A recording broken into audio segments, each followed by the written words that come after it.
नमस्ते। चलिए आज एक बहुत ही रोमांचक सफर पर निकलते हैं। हम पता लगाएंगे प्राकृतिक वनस्पति और वन्य जीवन की अद्भुत दुनिया के बारे में, जो असल में हमारे ग्रह का हरा भरा दिल है। कभी सोचा है कि दुनिया के अलग अलग कोनों में जंगल और जानवर इतने अलग क्यों होते हैं? तो बस आज इसी रहस्य से पर्दा उठाते हैं।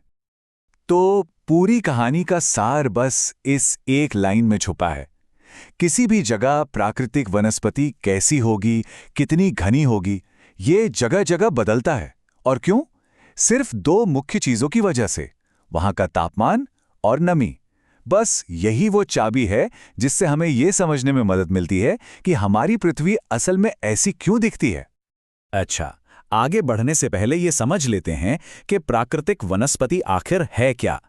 सीधे शब्दों में कहें तो ये वो पेड़ पौधों का समुदाय है जो बिना किसी इंसानी मदद के अपने आप कुदरती तौर पर उगता है।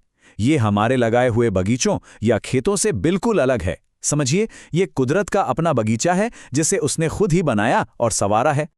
तो फिर सबसे बड़ा सवाल यही उठता है, आखिर ऐसा क्यों है कि एक जगह पर तो हरे भरे घने जंगल हैं और दूसरी जगह पर बस सूखा रेगिस्तान? दुनिया के अलग अलग हिस्सों के जंगल एक दूसरे से इतने अलग क्यों दिखते हैं? इसका जवाब छिपा है वहां की जलवायु यानी क्लाइमेट और बारिश के पैटर्न में। और आज हम इसी पहेली को सुलझाने वाले हैं। तो किसी भी जगह पर पेड़ पौधों के उगने के लिए प्रकृति की अपनी एक खास रेसिपी होती है। इसके 4 मुख्य तत्व हैं: तापमान, नमी यानी कितनी बारिश हो रही है, जमीन सीधी है या ढलान वाली, और मिट्टी की परत कितनी मोटी है। बस इन्हीं चारों चीजों का सही तालमेल तय करता है कि किसी जगह पर घने जंगल होंगे या फिर बंजर जमीन। चलिए अब अपने सफर की शुरुआत करते हैं और सबसे पहले चलते हैं जंगलों की दुनिया में। यहाँ हम 2 बिल्कुल अलग तरह के वनों से मिलेंगे। एक वो जो हमेशा हरे रहते हैं और दूसरे वो जो मौसम के साथ रंग बदलते हैं। हमारी पहली मंजिल है भूमध्य रेखा के पास की जगहें। सोचिए, जहां साल के 12 महीने जबरदस्त गर्मी और भारी बारिश होती है। यहां हमें मिलते हैं उष्ण कटिबंधीय सदाबहार वन। यहां के पेड़ इतने ऊंचे और घने होते हैं कि उनकी पत्तियां मिलकर एक मोटी हरी छत बना लेती हैं, इतनी घनी कि सूरज की रोशनी भी जमीन तक पहुंचने के लिए तरस जाती है। इसीलिए जंगल के नीचे हमेशा अंधेरा और नमी बनी रहती है। लेकिन दुनिया में हर जगह तो ऐसा नहीं होता है ना। उन जगहों का क्या जहां साल में एक लंबा सूखा मौसम भी आता है? जाहिर है, वहां के जंगलों को जिंदा रहने के लिए कुछ अलग करना पड़ता है। उन्हें खुद को उस मौसम के हिसाब से ढालना पड़ता है, और यही एडेप्टेशन हमें हमारे अगले जंगल की तरफ ले जाता है। अब जरा इन दोनों को आमने सामने रख के देखिए, मजा आएगा।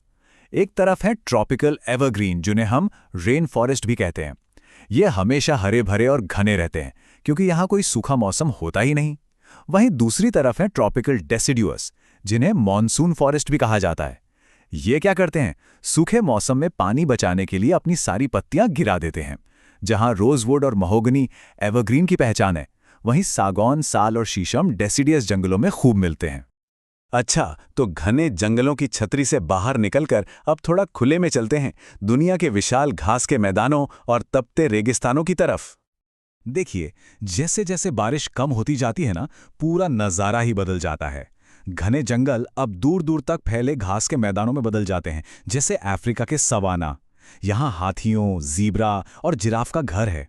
और फिर जहाँ बारिश और भी कम हो जाती है, वहाँ हमें मिलते हैं रेगिस्तान। यहाँ के पौधे जैसे कैक्टस और कांटेदार झाड़ियाँ कम पानी और चिलचिलाती गर्मी में भी जिंदा रहने के उस्ताद होते हैं। हमने ये सारी खूबसूरत और अलग अलग तरह की जगहें तो देख ली, पर अब सवाल ये उठता है कि ये सब इतना ज़रूरी क्यों है, और इस सब में हमारी यानी इंसानों की क्या भूमिका है?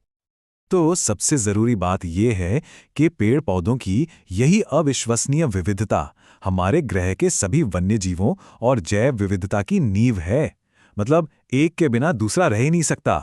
ये जंगल और वहां रहने वाले जानवर मिलकर एक पारिस्थितिकी संतुलन बनाए रखते हैं जो पूरी धरती के लिए जरूरी है।